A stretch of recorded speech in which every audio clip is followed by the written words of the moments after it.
Welcome to another episode of the Feral Housewife podcast. I'm your host, Sydney. I'm coming to you from the Northeast Kingdom of Vermont.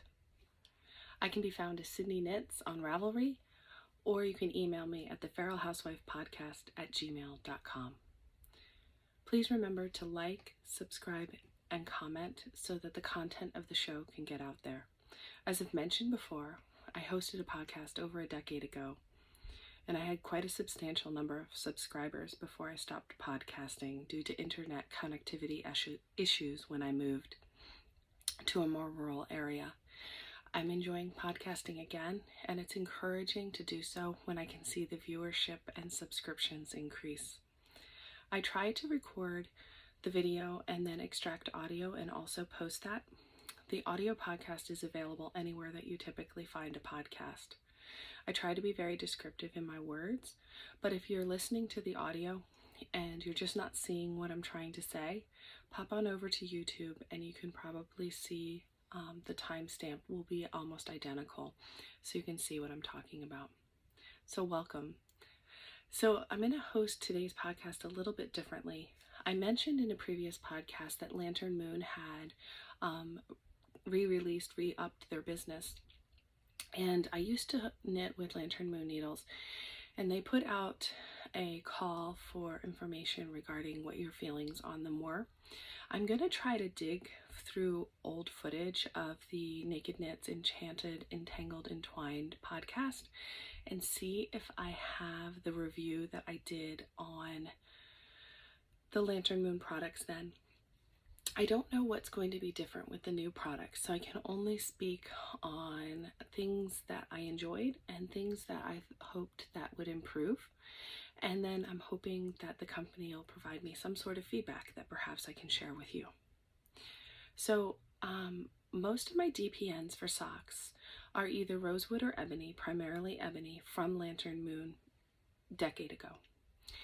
When I would knit with them, if one of the needles would break, I used to be able to take a photograph of that needle and the company would send a replacement, which was fantastic because it was an investment to buy the set of needles and then, kind of disappointing.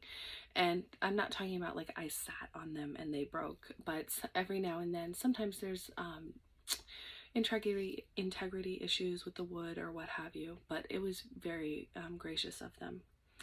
I have from Lantern Moon, from previous to this revamp of the company, many of my fixed circular needles are Lantern Moon ebonies, and I have an interchangeable set. So the cords are nice and smooth. There is not a large discrepancy between the cable and the connection on them at all, which is nice because you're not pushing it over a hump when you're working circularly.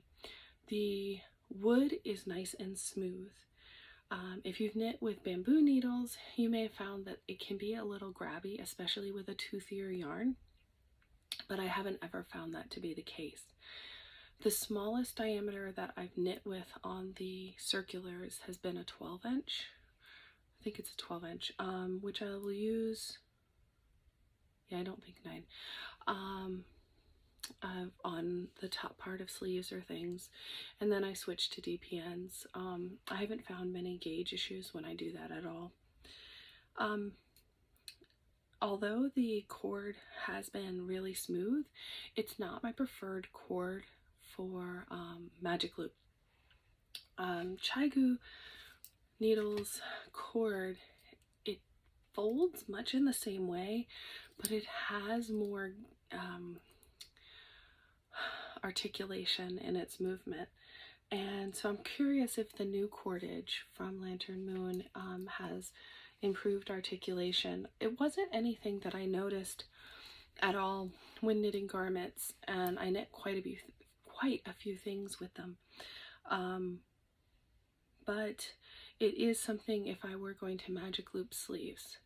I didn't magic loop a lot in over the past 10 years. It's something that I'm doing more frequently now.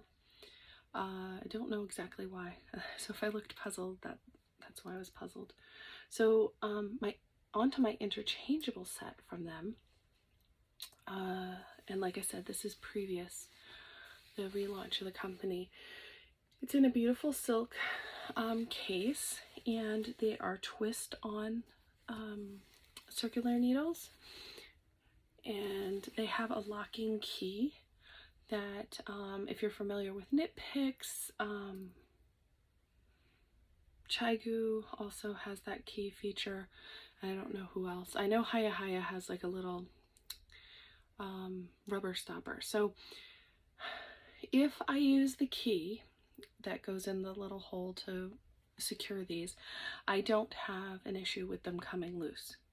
If I don't use the key and I'm knitting continuously in the round, they will loosen up on my right side. But that's not the needle's fault. That's mine for not getting the key out, in my opinion. The join is almost seamless.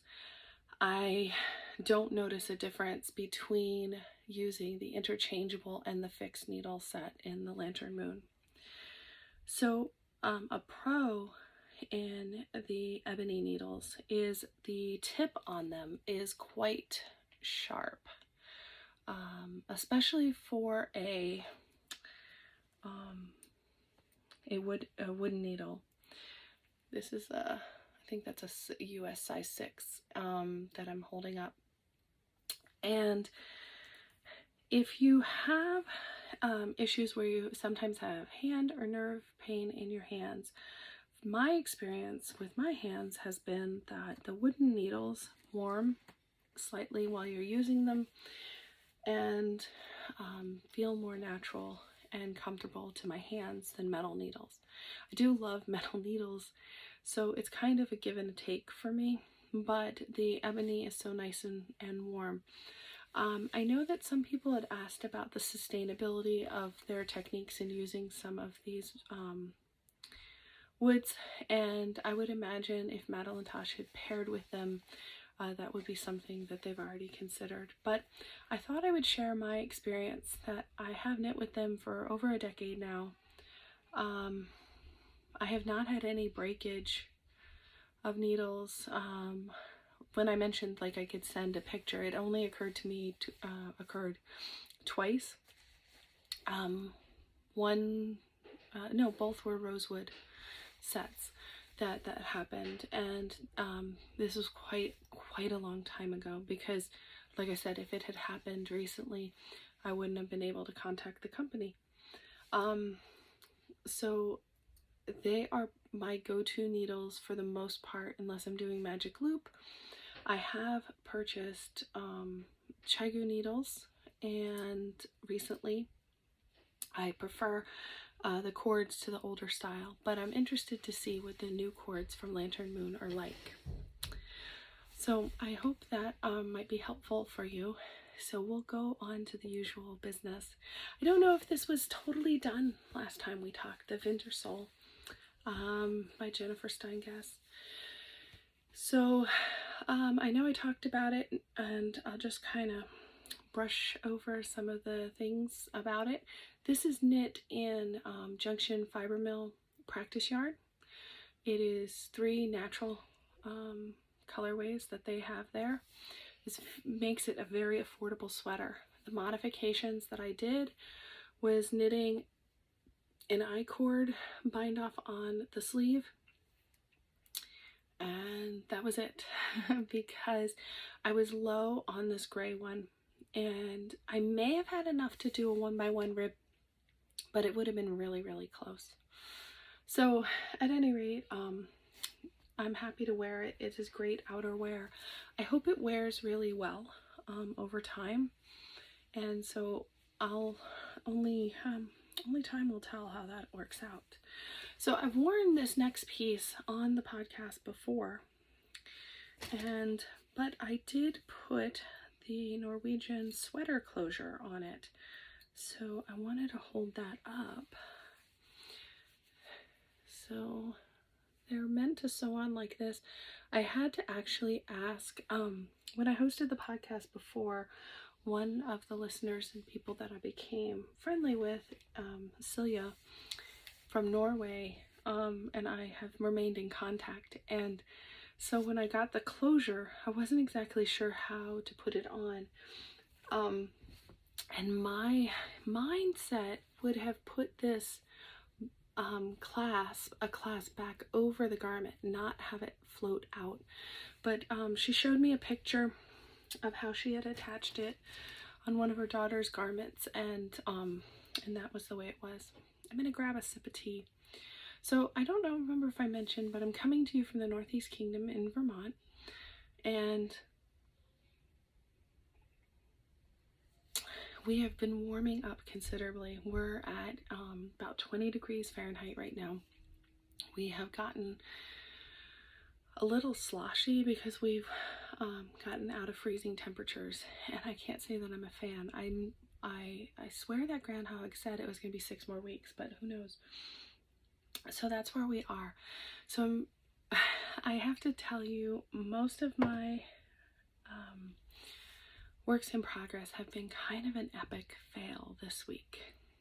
So as you may remember, I talked about knitting with some unspun, and I cast on with the Nutidin that I had bought on a D-stash, and went to frog it, the little bit that I cast on, and it is very tedious to frog. So I would suggest that you be like really sure about what you're casting on. And then I had put out a question on social media about your preferred cast on. And although some people said they long tail cast on, a few very trusted sources who've knitted quite a bit with the Plotalopi suggested doing a knitted on cast on. So that's what I ended up doing. And I cast on a sleeve for another Jennifer Steingast pattern. I want to say it's Seagrove maybe. And that was going to be my plan, to knit that. Let me put these needles up here and I'll show you what I'm talking about. And when I knit the cuff of this, although my gauge was on before, it was not on the cuff. So I had to frog it. And so rather than really frog it, because I had struggled so much with frogging the Nutidin before, I just set it aside and figured, well, if I get to the end of the sweater and I need it, then I'll really work at frogging it. But at any rate, so I cast on again, knitted on, cast on. This is, the cuff is held doubled Nutidin in a 1x1 rib. And then the color work and up here is the Norwegian unspun. And I'm currently, what is it on? It's currently on some Knit Picks needles I had from years ago. And I don't, okay, so I'm not in love with it. And because I wasn't in love with it, I wasn't knitting a lot on it. And there is a learning curve to knitting with the unspun yarn that I'm trying to like get over that hump with. The other caution that I had with it, which I think something got in my eye, that I think is kind of making me a little hesitant with it is very warm. You can feel the air trapped in it. So a worsted weight yarn, in theory, should be not as warm as the same weight yarn woolen spun, because of the air that it's trapping, that air layer. So I got to here, and it's a little tedious. I'm not totally in love with it. The oils, so my tension is very loose typically anyway, so it's not a tensioning issue, and I'm not dealing with splitting. It is, I just don't have the speed with it, and I don't know exactly why. And it could be a little of the oils. This unspun Norwegian wool has a little more lanolin content than I'm familiar with. So I know this garment is going to be very, very warm. And like I said, we're warming up here. So I don't have that impetus to get it done. So I apologize if you hear the kids hollering in the background. We had just a general cold pass through the house, and so they just can't be outside the way they were, because we still had ones that weren't feeling well. Anyway, so I'm marking my increases. In fact, I'm at a point where I have to do another increase on the sleeve, but I kind of set it aside and not a true timeout, because it's still going to stay on the needles it's on, but it's going to go on the shelf and it's going to think about what it's done to me, and then we'll move on to something else. So I did get some acquisitions this week that spurred a cast on. So I was going to participate, or I am going to participate in the Woolly Thistle has a color work knit along, and I thought that would be kind of a fun thing to do, so I am going to participate in that. And let me grab the yarn I'm going to do, or that I think I'm going to use for that. Pardon me. One, two, and can I reach the other? Yes. Okay. So I was going back and forth. I was going to do some sort of tam with some Jamieson Smith that I had ordered, and I wasn't sure if I wanted to do that or not. But at any rate, what I think I'm going to do is the Millet Mittens by Isolde Teague. If you used to listen to my podcast, you know that she was one of my favorite designers before, and I still gravitate to her patterns. So I picked up this Sabuto Farm at Estabrook in Rhinebeck this year. It is raised in the USA, sheared in the USA, washed, spun in Virginia, and dyed in Massachusetts. So that's its little travel history. It's a merino wool, so it's not a super rustic wool. I don't know how it's going to hold up on mittens, but I guess I'll find out. So I'm probably going to go with this pattern just because it's been in my queue. I have exactly, not the same yarn called for in the pattern, but the very similar colors of yarn that I found in Rhinebeck. And actually, I think I'm looking around the yarn room right now. I should probably show you guys a picture of the yarn room one day.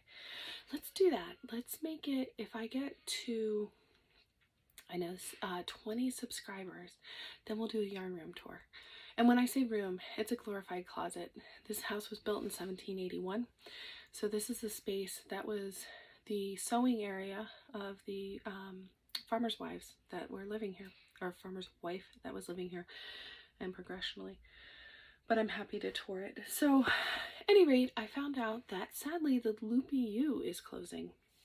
And they're a yarn store. I think they're based out of somewhere in Colorado, if I'm not mistaken.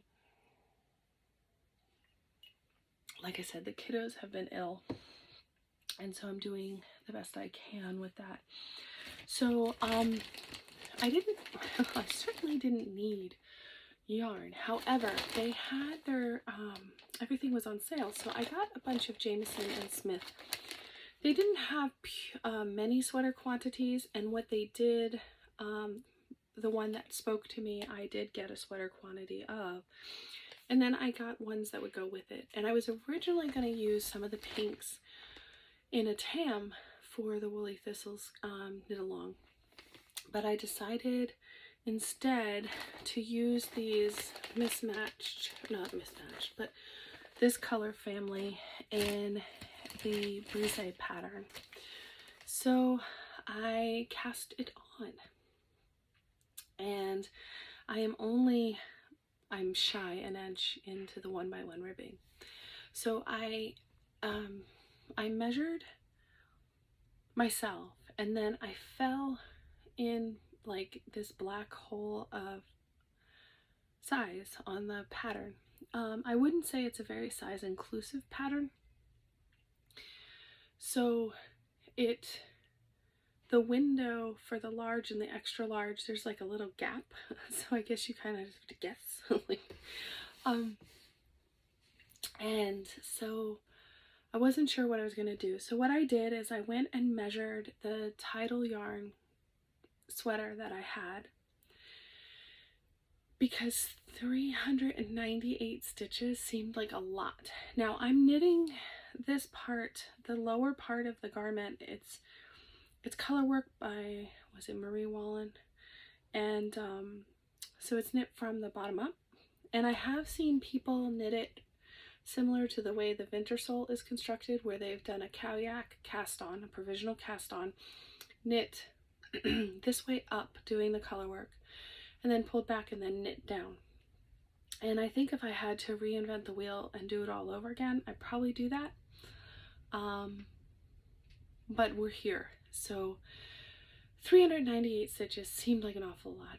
So I wasn't sure what I was going to do, and I went and measured the Tidal yarn cardigan, not cardigan, pullover, and it was smaller than the extra large size of the brisée, but larger than the large size.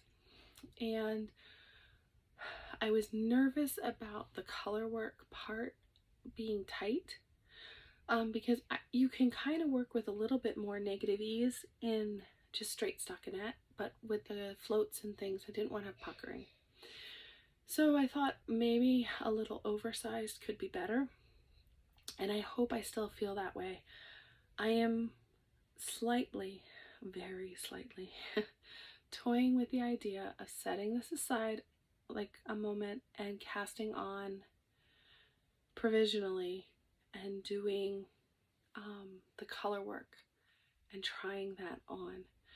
But I mean, even if you think about it, if this was grossly large, this piece from the bottom up was grossly large, wouldn't I be better off frogging 20 rows of 1x1 and stockinette stitch as opposed to frogging that much color work? And I will try to post a picture, link a picture in this large space up here. I have to figure something out for this large gap here, because it's the way the tripod is and the angle and the lighting in this very narrow space. I'm trying to figure that out. But at any rate, so I cast this on. I still have the sock, the Hermione Everyday Sock pattern that I cast on in the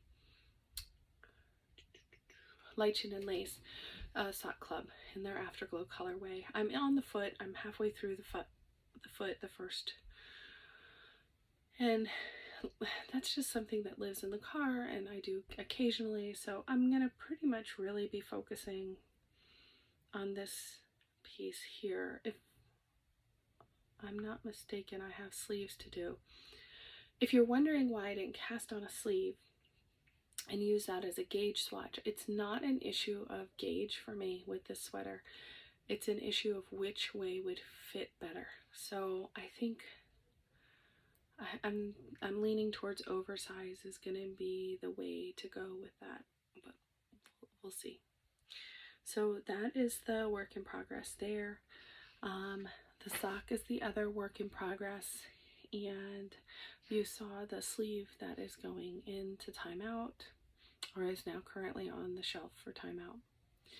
And so the last acquisition that I had gotten this week that I didn't bring upstairs with me to talk about was I did get the smaller, the smaller Teague interchangeable needle set from my LYS. I wanted to support my LYS.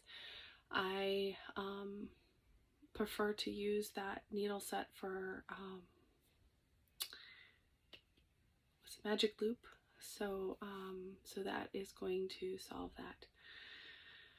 I have not made any progress in the braided rug, so it's about 4 foot by 5 foot currently. The goal is about 6.5 to 7.5, somewhere between there, and 7.5, 8.5. We'll see. how the color and how the yardage of wool that I currently have work out. It's been a combination of things. One, I have wanted to and preferred to be knitting when I've had the time, as opposed to be braiding. And the second is the space where that's going in the dining room. The people who are supposed to do the drywall resurfacing or what have you, because there's, I think, like 7 layers of wallpaper on those walls. They haven't been back, and with the cold and flu going around in the house, I haven't done the lower trim painting. So it's kind of spiraling into all the little projects that I know have to get done before I can even use the carpet in that space. We have the tin to go up on the ceiling, which can't go until the drywall's done, and like it kind of spiraled from there. So that kind of has put just haven't felt that need to do that the way I have. I have been spinning though. So the chocolate colored merino, baby merino that I had in pin draft roving, that I had done, it had been pin drafted. I sent it out to Sacramento, and this is like 8-9 years ago, actually more. Wow. Any rate, I've spun some of it, and I knitted, I think I spoke about them before, I knitted thrum mittens with it and 2 hats. The thrum mittens were felted by someone, and the hats went to my brother. So I have 2 bobbins now completely full, and I'm going to go ahead and spin 1 more bobbin, and then I will ply those and make a 3-ply. I had bought a bulky flyer attachment for my shocked matchless used a long time ago, and I had just kind of put it aside and had never tried to put it on or anything. And I packed it to bring it up to Vermont, and when I unpacked it, it was missing the, I want to say it was missing the flyer. I thought I bought the whole thing from someone. So, because it's so long ago, there could be a variety of things happening. It could have said it was everything and not included everything. Unlikely. Back then, Ravelry was so small. So that really wasn't something that happened frequently eons ago.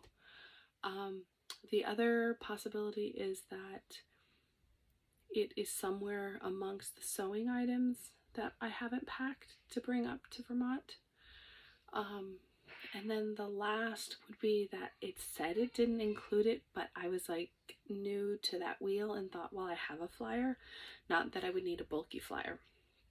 And I almost want to say I was looking into a woolly winder for it, but I don't know. So that's where we are with spinning.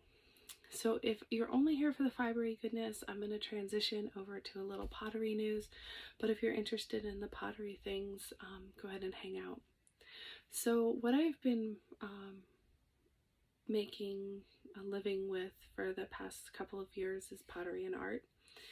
And I had some nerve issues in my hands that's making it more difficult. So I was kind of giving them a rest since the middle of the summer. I don't know that my hands are better. The knitting doesn't trouble my hands. It is using them for strength type things that I would need for centering the clay or working the clay or sculpting with the clay. I do additive sculpture, not subtractive. But I do miss it. So I'm in the process of exploring how to have a kiln installed here safely and cost effectively, and kind of transitioning my material to be more fluid and representative of where I am now. I was doing a lot of production pieces before. So I was selling sculpture and fine art pieces, but primarily the bulk of the sales were the smaller items, mugs, bowls, dishes, things like that, at very affordable prices, especially considering they were handmade pottery. And I wanted my work to be approachable for general public. However, I'm at the point now where I can't devote the amount of time. You have to think about if the average basic mug from an independent potter is $25, $35, and I'm trying to be on the lower end of that to be affordable. I have to make 3 or 4 mugs by the time I pay the gallery's commission, where if I simplify my process to be a slower small batch process and charge a little bit more for that time spent on the piece, that I'm not having to push myself and my body to a breaking point to make ends meet and to fire the kiln. And so that was a really big and difficult decision for me. One, seeing the value of my time and work, and 2, understanding that I wasn't at all going to be making the same pieces at a different price point. That at all was not my intention. It's just going to be a shift to a slower small batch process where I'm less about production and more about the individual product. I've always had a really high standard of what I put out there, but I'm thinking that'll probably elevate some even more. So I don't anticipate firing up my older kilns, and possibly until the summertime. I don't think I have a wheel there. So, no, I don't have a wheel there. I have my wheel here. I had forgotten. Well, that's not true. I have wheels there, but not ones that I typically throw on. I have 2 wheels that I use for used for lessons, and I have a kick wheel. So I guess I could like play around with the kick wheel. I don't know. We'll see. No, I'm not going to play around the kick wheel in summertime when it's like 99 degrees. No. I don't even know what I was thinking there. Any rate, so I'm really excited. I hope to show some of that process. Like I said, when I put videos up that have content that aren't fiber related, I always have it in the description. So I appreciate short episode. I just wanted to get it out there.